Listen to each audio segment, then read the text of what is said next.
Forget the endless conquests and the fearsome warriors for a moment. The real secret to the Mongol Empire wasn't the bow or the horse. It was navigating a cosmic rulebook so bizarre, it makes your weirdest dreams look like a board meeting. This was a world where you had to apologize to rocks, where a sneeze could cause a spiritual crisis, and where the ultimate defense against demons was giving your baby a hilariously awful name. We're about to explore the everyday paranoia and absurd rituals that kept one of history's greatest empires from accidentally offending the universe. 1. Mongol parents had a genius, foolproof method for protecting their babies from evil spirits that basically amounted to giving them names so awful the spirits would feel secondhand embarrassment. Imagine a demon floats into your yurt, ready for some classic soul-snatching, and asks the kid's name. And you say with a straight face, "Oh, this little guy? We call him useless, but his middle name is Dog's Leftover." The demon would just freeze, completely baffled, and float away thinking, "You know what? Never mind.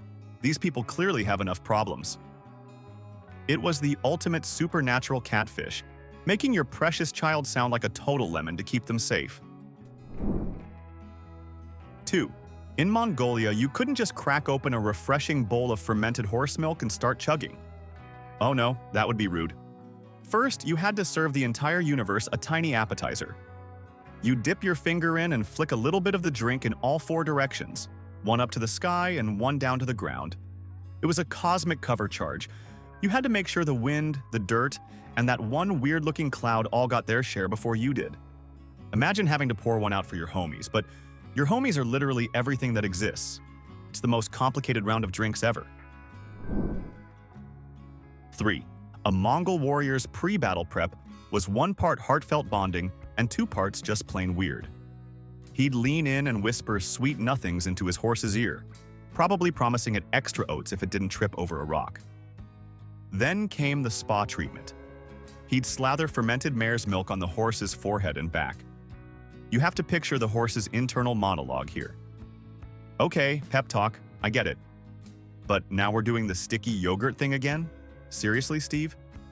It takes ages to get this smell out, and it does absolutely nothing for my coat." It was a sacred ritual that doubled as a very confusing grooming choice. 4. Before 2 of the toughest dudes in the steppe tried to throw each other into next week, they had to participate in a mandatory bird-themed dance recital. I'm not joking. They would perform this slow, majestic eagle dance, flapping their arms and looking intensely serious about it. It was like a bizarre opening act that nobody asked for but everyone had to watch. You just know there was always one guy who was a little too into it, really feeling his inner eagle, while his opponent just stood there thinking, "Can we please get to the part where I throw you on your head now?" 5. A sneeze in ancient Mongolia was not a minor inconvenience. It was a 5-alarm spiritual fire drill. The belief was that a powerful sneeze could accidentally launch your soul right out of your body, leaving it flopping around on the yurt floor, completely defenseless. The immediate response from everyone else was to start shouting things like, "Go away," and maybe toss some food into the fire to create a diversion. It was an all-hands-on-deck emergency protocol to distract any nearby spirits, so your clumsy soul could awkwardly scramble back into your nose before a demon scooped it up. 6. Mongol parents had a very peculiar way of checking their baby's spiritual security system. They'd pass the infant through the smoke of burning juniper for a nice cleanse. But here's the twist. A happy gurgling baby was a terrible sign. That meant the spirits were already getting too cozy. What you really wanted was a baby wailing like you just told it cartoons were canceled forever. A screaming, furious baby was the sign of a strong, well-protected soul that was too spicy for any demon. So if your kid was quiet, you'd probably start poking it just to make sure its spiritual alarm was still working. 7. When the moon started to disappear during an eclipse, the Mongols didn't panic. They got mad. Their immediate conclusion was that some giant, invisible sky beast was trying to eat their nightlight, and they were not having it. The entire village would collectively lose its mind, running outside to bang on pots, pans, shields, and anything else that made a glorious racket. They'd scream at the sky, basically yelling, "Hey you, bad monster, spit that out right now, we mean it!" It was a full-blown community intervention to shame a cosmic entity into better behavior. 8. Misplacing something in Mongolia wasn't a simple mistake. It was a personal insult to an invisible being. If you couldn't find your favorite spoon, you obviously offended the spirit of a nearby rock, who then hid it out of pure spite. The only fix was to perform a ritual of extreme groveling.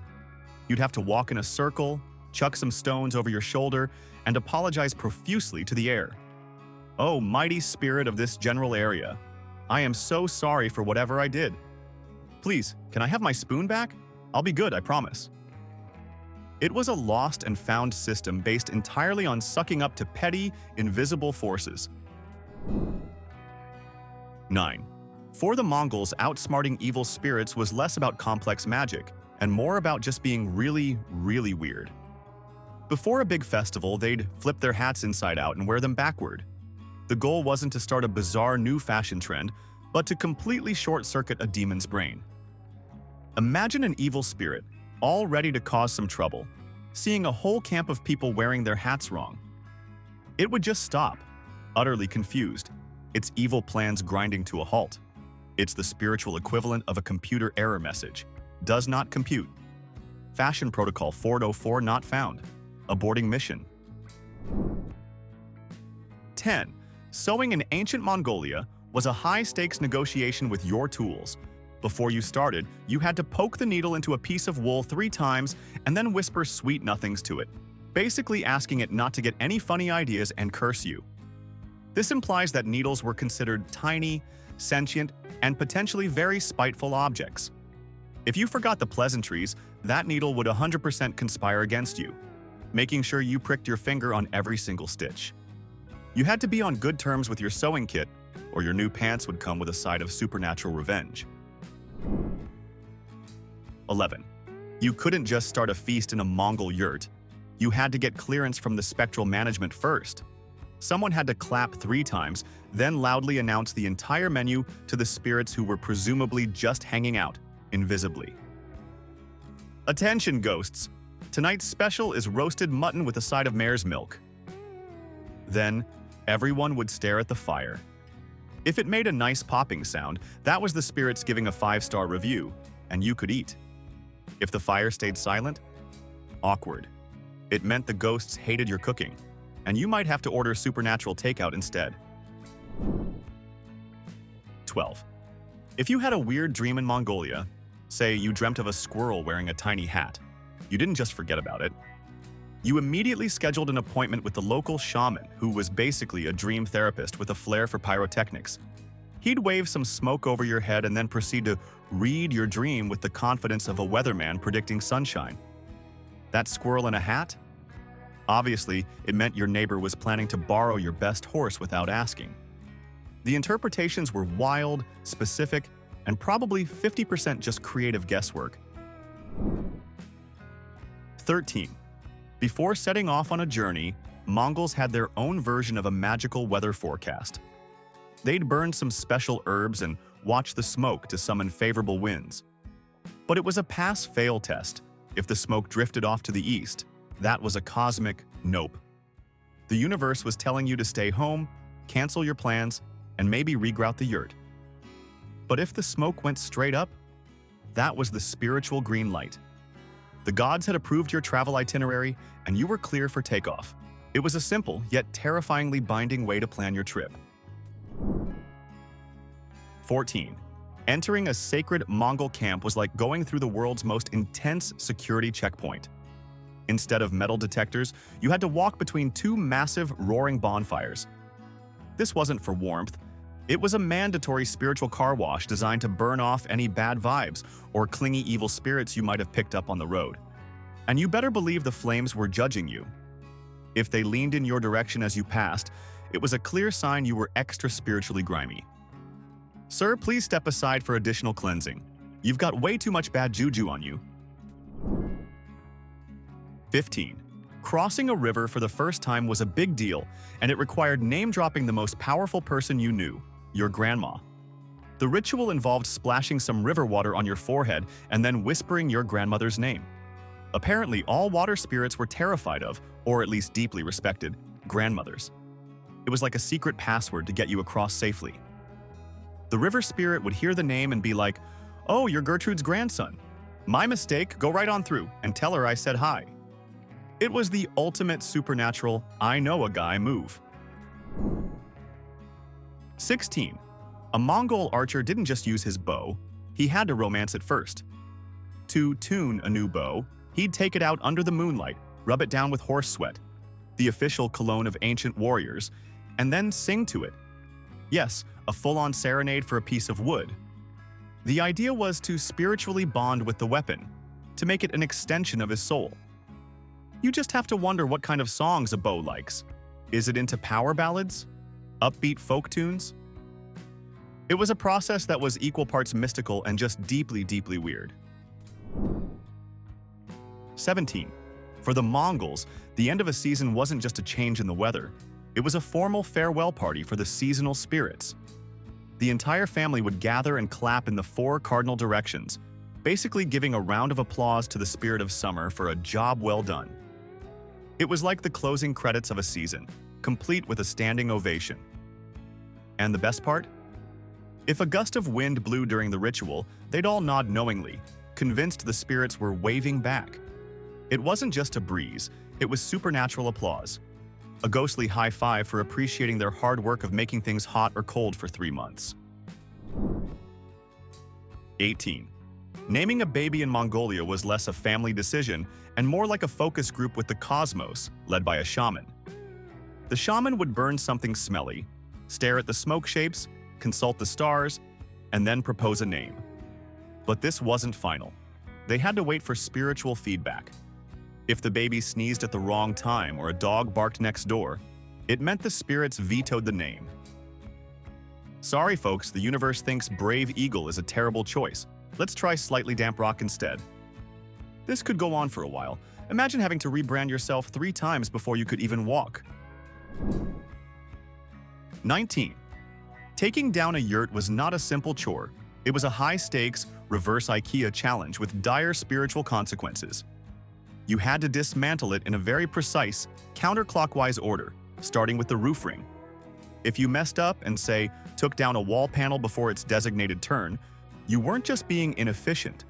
You were basically sending a written invitation to the forces of chaos to come and wreck your life. The instruction manual was likely written by a very stressed-out shaman who knew one wrong move could lead to a plague of locusts or, even worse, your soup tasting slightly off for a week.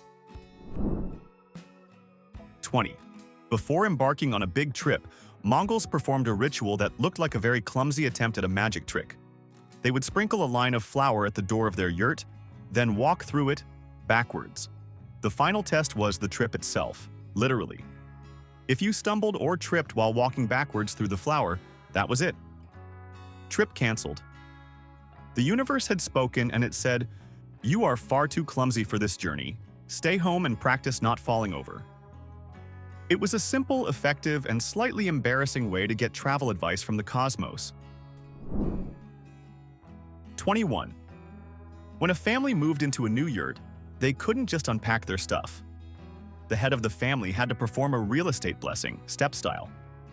He would get on his best horse and ride around the new home 3 times in a clockwise circle.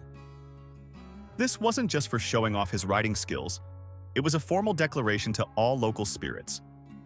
It was the equivalent of putting up a sign that said, "Under new management, behave yourselves."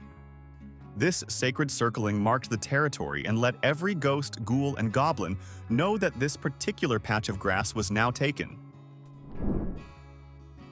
22. Got nightmares? The Mongols had a simple 3-step program that was way cheaper than therapy. Step 1. Wake up before sunrise. Step 2. Spit over your left shoulder 3 times, presumably to get the bad dream taste out of your mouth. Step 3. And this is the important part. You had to burn a piece of felt while describing the dream in detail to the flames. You'd literally be telling your nightmare about the giant talking badger to a smoldering piece of fabric. It was a felt-based exorcism, a strange but apparently effective way to turn your bad dreams into smoke and mild air pollution. 23. Becoming best friends forever in Mongolia was a much more intense process than just sharing secrets. To become anda, or blood brothers, you and your buddy would mix a few drops of your blood into a bowl of fermented mare's milk. Then, you'd both drink the friendship cocktail. It was a binding oath, a spiritual contract sealed with blood and a beverage that already had a pretty funky aftertaste. Nothing says, "We're best friends for life," quite like sharing a bowl of sour, slightly metallic milk together. It's a bond that's not easily broken, if only because you'd never want to have to drink that again. 24. When a shaman needed to connect with the spirit world, he didn't just send a text.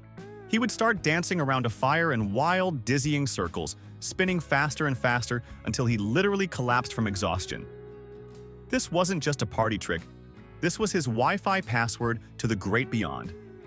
The moment he hit the deck, it was believed the spirits would rush in and possess his body, ready to answer questions and offer cryptic advice.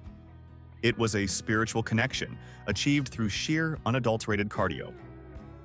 Who needs meditation when you can just spin yourself into another dimension? 25. If you were traveling across the Mongolian steppe, you'd eventually come across a sacred pile of rocks called an ovu, and you couldn't just ignore it. That would be like ignoring a stop sign, except the penalty was a cosmic curse instead of a fine. The proper etiquette was to get off your horse, walk around the rock pile 3 times, and add a stone of your own. This was a little offering to the local mountain and sky spirits, a way of saying, "Hey, just passing through. Love what you've done with the place." Forgetting to do this was a guaranteed way to get your saddle cursed, your horse to start acting weird, or your journey to be plagued by suspiciously bad weather. 26. During seasonal ceremonies, the Mongols would decorate trees with colorful threads, turning the landscape into a giant spiritual arts and crafts project. But each color was a specific request to the spirit world. Tying a red thread was like sending a DM to the war gods asking for victory. A blue thread was for the sky god, probably asking for good weather. Green was for nature spirits, basically a prayer for good grass. If you saw a tree covered in a rainbow of threads, it meant someone went for the full subscription package, trying to get blessings from every single spirit on the payroll. 27. Spilling your drink or dropping food was more than just a mess in a Mongol yurt. It was a potential diplomatic incident with the spirit world. If you fumbled your mutton, you had to immediately shout a quick apology chant and touch the ground. This was to let the earth spirits know it was a complete accident and you weren't intentionally wasting their bounty. It was a rapid response cleanup protocol for your soul. You had to make sure the invisible landlords of the ground weren't offended by your clumsiness. Otherwise, they might retaliate by hiding your favorite cup or making your boots mysteriously fill with pebbles. 28. When someone was feeling down or just spiritually icky, a shaman would perform a soul-brushing ceremony. This involved using a bunch of feathers to literally sweep the bad energy off a person, like a supernatural lint roller for your aura. The best part was how they knew it worked. If the person being brushed started laughing or sneezing, that was the sign that the evil spirits were being evicted. So the whole process was essentially a forced tickle fight with a side of exorcism. Are the demons gone yet? I don't know. Let me just brush this one spot behind your ear again. Any ghosts laughing yet? 29. Before a storyteller or poet began an epic tale, they had to perform a quick, mandatory pre-show ritual. First, a dramatic spin in a circle. Then they had to touch the earth, and finally, thank the spirits of air and voice for their cooperation. It was like a performer doing a sound check with the entire spirit realm. If you skipped this, you were basically asking for trouble. You'd risk a sudden mid-verse voice crack, a coughing fit, or maybe even forgetting the best part of the story. The spirits of voice were apparently a very tough crowd and demanded respect before every single performance. 30. If someone's soul decided to just wander off, which was apparently a thing that happened, the shaman had a very specific method for getting it back. He'd go out into the wilderness, hold up a mirror to catch the light, and start shouting the person's name over and over again. It was the ancient equivalent of wandering around a parking lot clicking your car alarm, hoping for a response. If he heard an echo, that was a great sign. It meant the soul was out there, listening. Of course, it could have just been a regular echo, but it was way more exciting to think of it as a lost soul saying, "I'm over here by the weird-shaped rock." 31. Mongol babies were decked out with special protective jewelry that was both simple and stylish. They wore bracelets made of red or blue string tied with exactly 3 knots, which acted as a spiritual force field against any nosy demons. But these bracelets came with a catch. If the bracelet ever fell off on its own, it was a major red alert. It meant the bracelet's defensive magic had been completely used up in a fight with a powerful spirit. Time to reapply the magic string. It was a baby accessory that also doubled as a supernatural early warning system. 32. When a Mongol warrior wanted to show his ultimate devotion to the sky god Tengri, he'd perform a ritual that was a bit like a very serious, one-time haircut. He would cut off a lock of his own hair and toss it into a sacred fire. This wasn't just for style, it was a deeply personal offering, a way of saying, "I'm all in." It was their version of putting some skin in the game, except, with hair, which was way less painful and grew back. It was a powerful, symbolic pledge that also probably made the fire smell a little weird for a few seconds. 33. In a Mongol yurt, the fire in the center wasn't just for cooking or warmth, it was the sacred living heart of the home, and it had very strict dietary requirements. You could never, ever throw trash into it. Doing so was the ultimate sign of disrespect, not just to the fire itself, but to all your ancestors who were believed to be watching you through the flames. Imagine your great-great-grandma's spirit, chilling in the afterlife, suddenly getting an old piece of dried meat flung at her face. It was a guaranteed way to offend every relative you've ever had, living or dead. The hearth was a direct portal to your family's ghosts, so you kept it clean. 34. When Mongols entered an unfamiliar territory, they had a very polite, if slightly bonkers, way of introducing themselves to the local spirits. A traveler might find a prominent rock, get off his horse, and then circle it 3 times while chanting his own name. "Hello, my name is Batu. Nice to meet you, random piece of geology." It was the supernatural equivalent of ringing a doorbell and presenting a business card. You had to announce your presence to the unseen entities of the land. Just barging in without a proper introduction was considered incredibly rude ghost etiquette, and nobody wanted to be on the bad side of a grumpy mountain spirit. 35. When a family moved into a new yurt, they had a housewarming party where the guests of honor were invisible. To introduce themselves to the new home's spirits, they'd stand at the entrance, toss a handful of flour into the air, and shout their family name. The fun part was the feedback mechanism. If the flour dust settled on someone's face, creating a ghostly white mask, it meant the spirits had officially noticed you. This was either a very good sign or a very bad one, and you probably wouldn't know which until your soup mysteriously boiled over later that week. It was a messy but memorable way to make a first impression. 36. For Mongols, your birthday wasn't a day for loud parties. It was a day for tactical silence. The rule was that nobody could say your name out loud until you had successfully completed 13 slow, silent breaths at the exact moment of sunrise. It was a stealth mission for your own celebration. Imagine your whole family just staring at you, holding their breath while you slowly inhale and exhale, trying not to mess it up. One premature, "Happy birthday, Temujin," could ruin the whole thing, angering the spirits and cursing your new year with bad luck. It was the most low-key, high-pressure birthday celebration ever.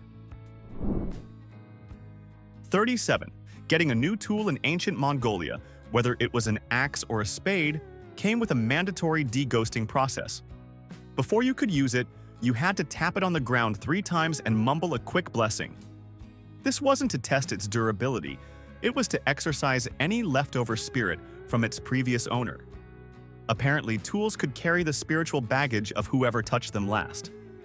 You had to perform this little ritual, just in case your new shovel was still haunted by the grumpy ghost of its last owner, who really hated digging holes. It was a factory reset for supernatural cooties. 38. If illness was creeping into the camp, some Mongol elders had a go-to remedy that involved fire, animal waste, and a catchy tune. They would walk around the outside of a sick person's yurt holding a piece of burning dried dung on a stick while humming ancient songs.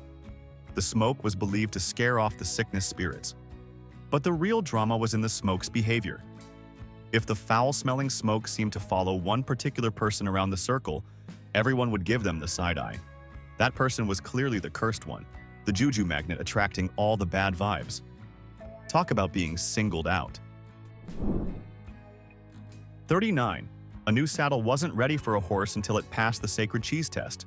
To bless it, a Mongol would rub it with a piece of cheese while chanting the horse's name 3 times. Then came the moment of truth. If the cheese grease stuck firmly to the leather, congratulations! The saddle was blessed and you were good to go. But if the cheese just sort of slid off, that was a terrible omen. The spirits did not approve of this saddle. You absolutely could not ride with it yet.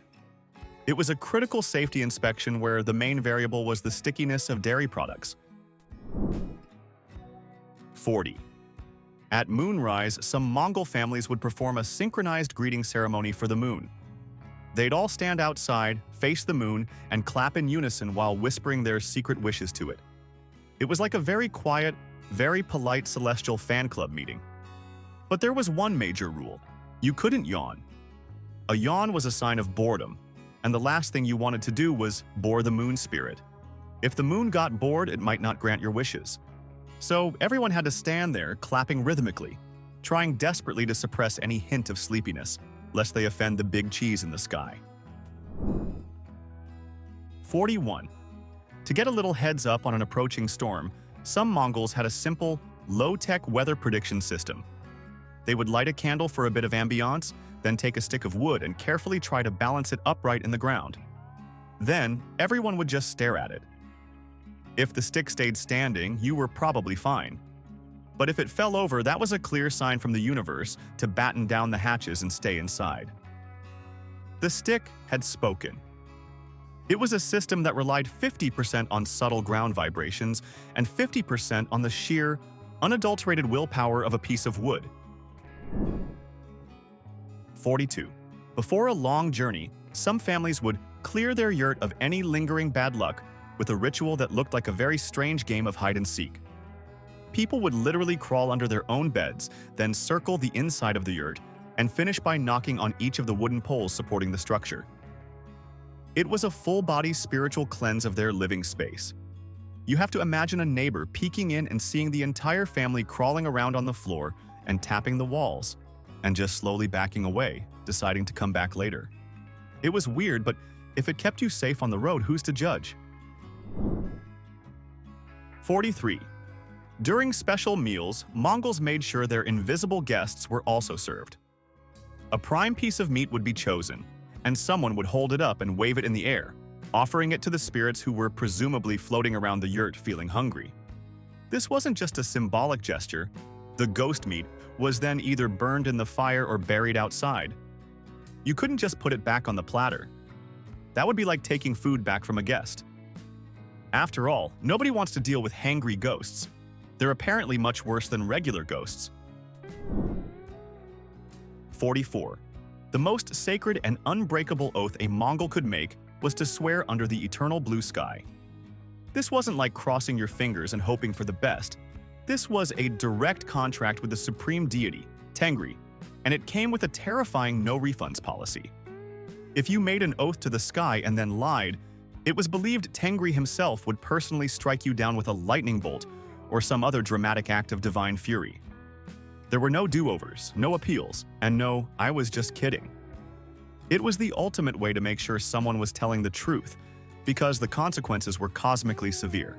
So there it was, the intricate and often ridiculous spiritual software running the Mongol Empire. A world held together by horse sweat, eagle dances, and a deep-seated fear of yawning at the moon. But this brings us to the real question, and I want you to be brutally honest in the comments. Are these beliefs the mark of a primitive, superstitious people completely detached from reality? Or is our modern world, with our lucky numbers, celebrity worship, and a collective refusal to step on cracks, just as irrational? We just hide our absurdity behind smartphones and better haircuts? Let the great debate begin. And while you're crafting your argument, show some support for historical insanity by hitting that like button and subscribing.